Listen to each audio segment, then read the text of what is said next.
सभी को नमस्कार।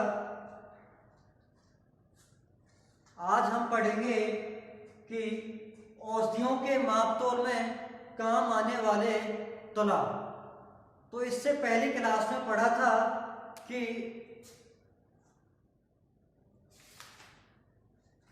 औषधियों के भार माप की प्रणाली। तो आपको लगभग 3 प्रणाली के बारे में बताया था, इम्पेरियल और ट्रॉय प्रणाली और मैट्रिक प्रणाली। तो इन तीनों प्रणाली के बारे में आपको बताया था। तो और आगे यह भी बताया था कि इम्पेरियल प्रणाली का उपयोग कहाँ किया जाता है, ट्रॉय और मैट्रिक प्रणाली का उपयोग कहाँ किया जाता है। तो इनके बारे में आपको पहली क्लास में बताया था। तो आज हमारा टॉपिक है कि औषधियों के भार माप के काम आने वाले तुला। तो औषधियों के भार माप के काम आने वाले तुला 3 प्रकार के होते हैं। 3 प्रकार के तुला होते हैं या 3 प्रकार के तुला काम लेते हैं, जिसमें फर्स्ट है इलेक्ट्रॉनिक तुला। इलेक्ट्रॉनिक तुला। दूसरा तुला है भौतिक तुला। भौतिक तुला। और तीसरा है औषध तुला। औषध तुला। तो 3 प्रकार से माप तोल के लिए औसत शास्त्र के अंतर्गत तुला काम लिए जाते हैं।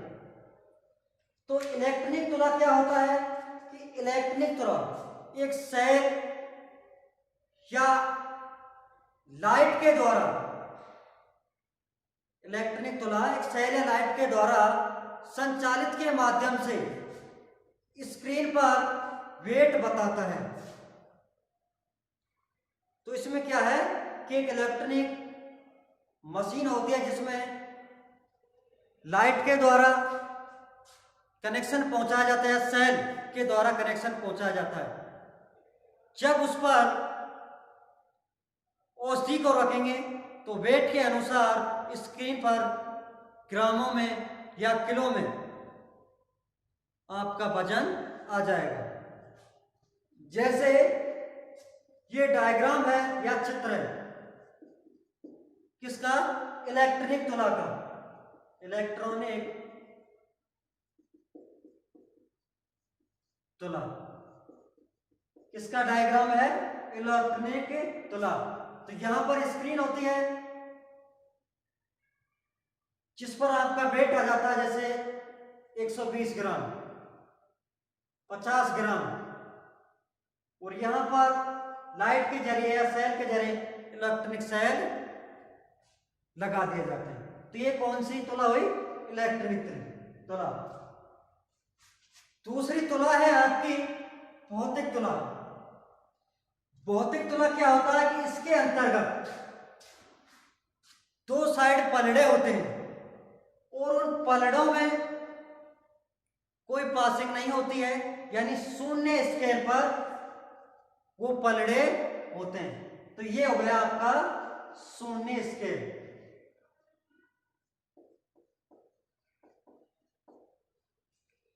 और इसके शून्य स्केल पर स्केल के रूप में अंक अंकित होते हैं, जैसे आपके डायग्राम में हमें दिखा रखे हैं। यहां पर 1 केजी, 2 केजी, 3 केजी या 5 केजी। तो जिस तरफ आप एक साइड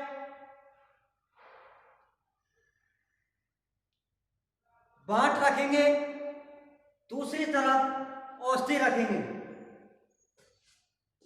तो जो केजी है वो आपके स्केल के द्वारा औषधि का वेट आ जाता है। तो ये कौन सी औषधि हुई, तुला हुआ भौतिक तुला, जो आमतौर पर काम लेते हैं। तीसरा तुला है आपका औसत तुला। औसत तुला भी एक भौतिक तुला की तरह होता है, लेकिन इसमें मार्किंग स्केल नहीं होता। क्या नहीं होता है? Marking scale. तो यह है तुला किसानों या किसान सर्वाधिक रूप से काम लेता है, खाद बीज तोलने के लिए या कोई अन्य सामग्री तोलने के लिए। इसके अंदर भी एक साइड गांठ रखते हैं और दूसरी साइड औषधीय सामग्री रखते हैं। जैसे आपने 500 ग्राम वजन का गांठ रखा और यहाँ पर आपको औषधि तोलनी है 500 ग्राम, तो जो तराजू का बीच का हिस्सा होता है जिसको दोनों बराबर बराबर भागों में बांटता है, तो वहां शून्य आ जाता है या स्केल उसके बिल्कुल बीचों बीच आ जाता है। तो उस औषधि को उतने ग्राम के अनुसार हम आंकते हैं। तो यह तुला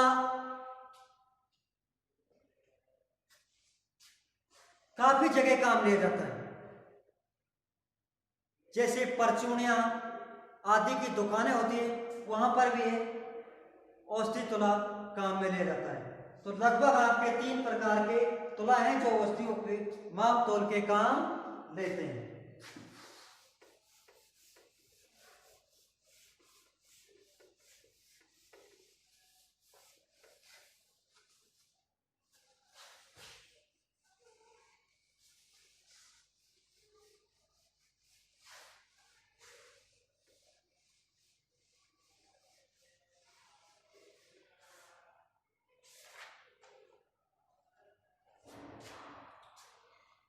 अगला टॉपिक है आपका इंपीरियल प्रणाली के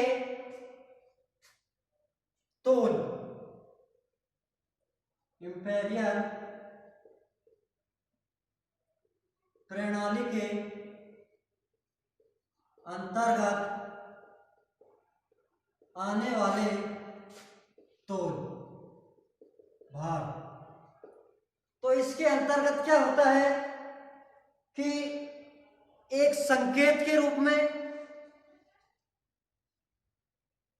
इंडेक्स बनाते हैं, दूसरा भार बनाते हैं मात्रा के रूप में। जैसे बहुत ही इंपॉर्टेंट टॉपिक है इंपीरियल प्रणाली का भार माप का, 437.5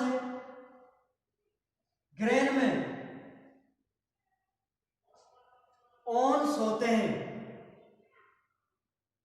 437.5 ग्रेन में 1 ऑन्स होता है। कितना होता है? 1 ऑन्स। अब इसको किससे प्रदर्शित किया गया है? इसे OZ से संकेत किया गया है। दूसरा पॉइंट है आपका कि 16 ऑन्स में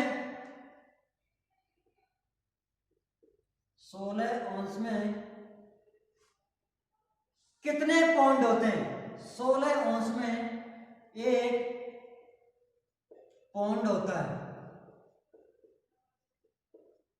जिसे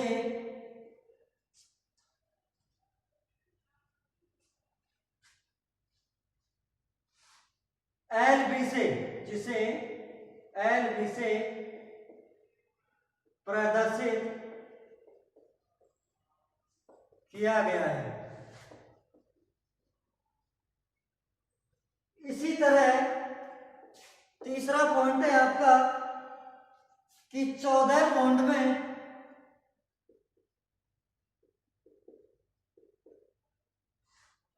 कितने स्टोन होते हैं?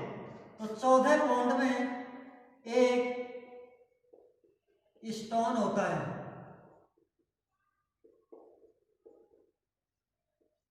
जिसे एच टी से, कैपिटल एस और स्मॉल टी से प्रदर्शित किया गया है, प्रदर्शित किया गया है। कई बार एग्जाम में पूछ लिया जाता है कि एक औंस में कितने ग्रेन होते हैं या एक पौंड में कितने औंस होते हैं। तो इंपॉर्टेंट सारणी है या प्रणाली है, तो इसमें से एक दो बार पूछ लिया जाता है। अगला है 4 क्वार्टर में, 4 क्वार्टर में कितना भार होता है। 4 क्वार्टर में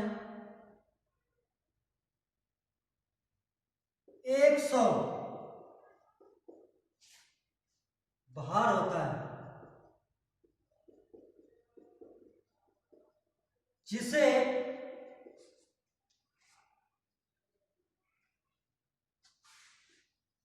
क्यूआर से प्रदर्शित किया गया है।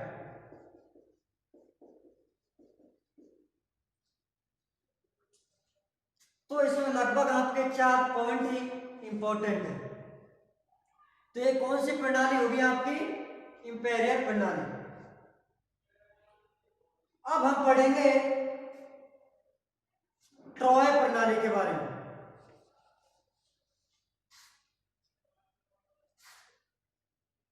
दूसरी कौन सी है? ट्रॉय प्रणाली के अंतर्गत भारमाप।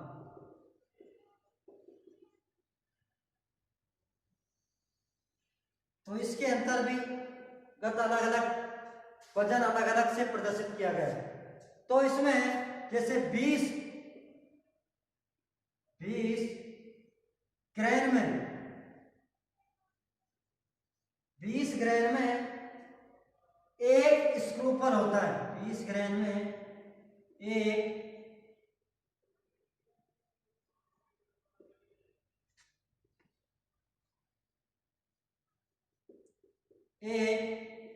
स्क्रू पर होता है, जिसे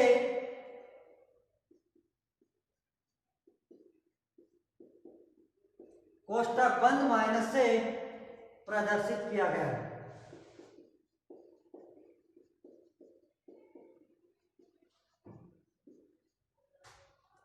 अगला है इसी में कि 8 ड्रम में कितने औंस होते हैं।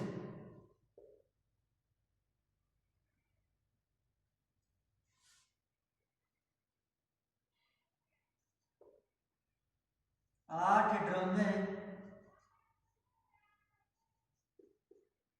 कितने औंस होते हैं? तो 8 ड्रम में 1 औंस होते हैं, जिसे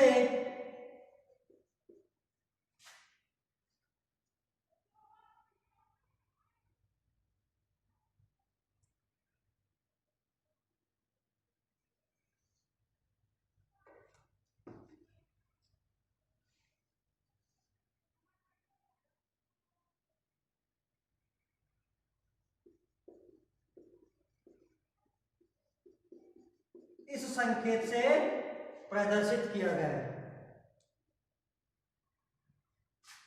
अगला है 12 औंस में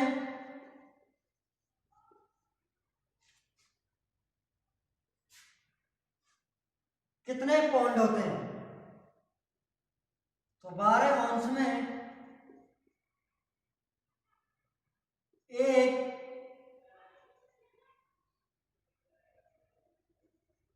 पौंड होते हैं, जिसे एलवी से प्रदर्शित किया गया है। एलवी से संकेत किया गया है। तो यहां ध्यान रखना इंपॉर्टेंट चीज है कि 16 औंस में इंपीरियल प्रणाली में तो 1 पौंड होता है, जबकि ट्रॉय प्रणाली में 12 औंस में ही 1 पौंड होता है। विशेष तौर पर ध्यान रखना है आपको कि इंपेरियल प्रणाली में 16 अंश में तो 1 पाउंड होता है, जबकि ट्रॉय प्रणाली में 12 अंश में ही 1 पाउंड होता है। अगला है साइट मिनम में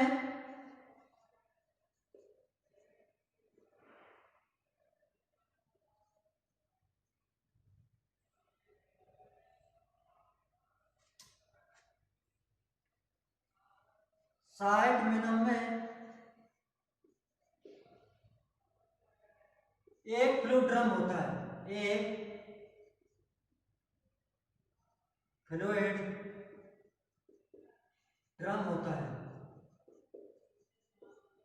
जिसे FL से प्रदर्शित किया गया है।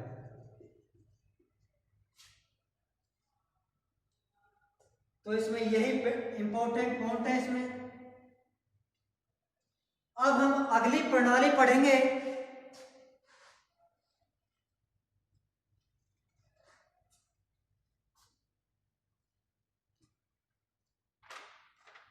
मैट्रिक प्रणाली। तो मैट्रिक प्रणाली में हम पढ़ेंगे किलोग्राम, ग्रामों के बारे में, जो बड़े तौर पर काम ली जाती है।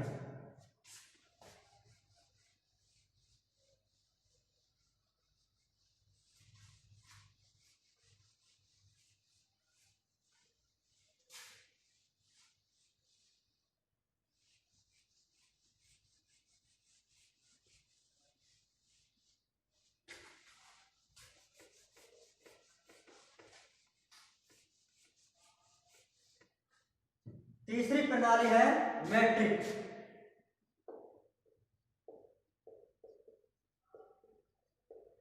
तो इसके अंतर्गत ग्राम व किलोग्राम व क्विंटल में भार माप अंकित करते हैं। तो 1 ग्राम में, 1 किलोग्राम में या 1 केजी में 1000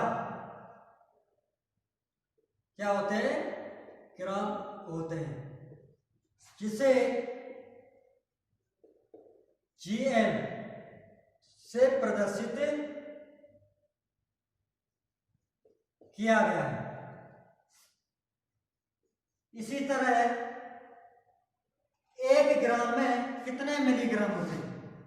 1 ग्राम में 1000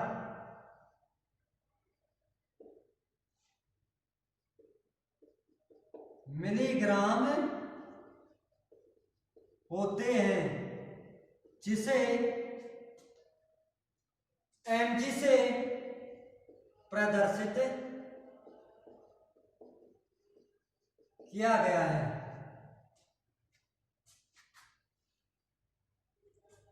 और 1 मिलीग्राम में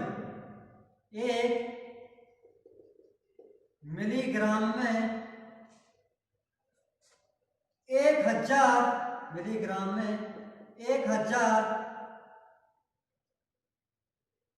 माइक्रोग्राम्स होते हैं, माइक्रोग्राम्स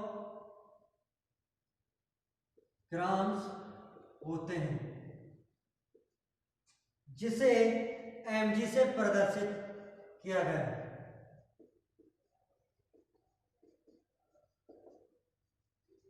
इसी तरह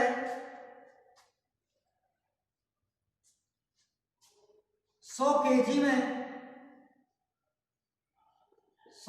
में 1 क्विंटल होता है, 1 क्विंटल होता है, जिसे QT से प्रदर्शित किया गया है।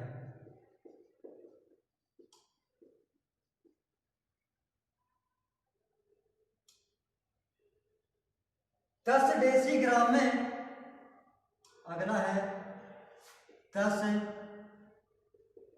डेसीग्राम में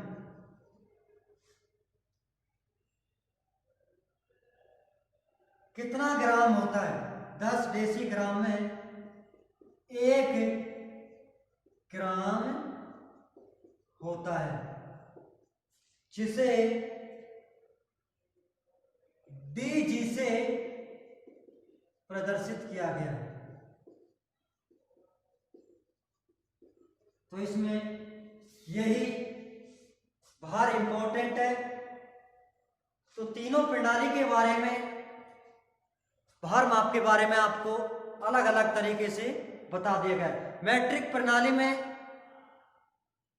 ग्रामों में, केजी में भार मापा जाता है, जबकि इंपीरियल प्रणाली में ओंस में, ड्रम में, ग्रेन में मापा जाता है।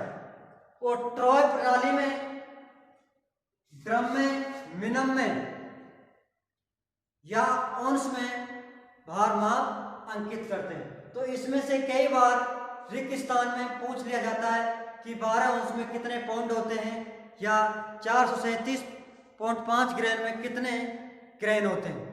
तो ये कई बार एग्जाम में पूछ लिया गया है और यहाँ से काफ़ी सारे क्वेश्चन आते हैं। तो आज के लिए इतना ही काफ़ी है, कल हम अगला टॉपिक पढ़ेंगे। Thank you.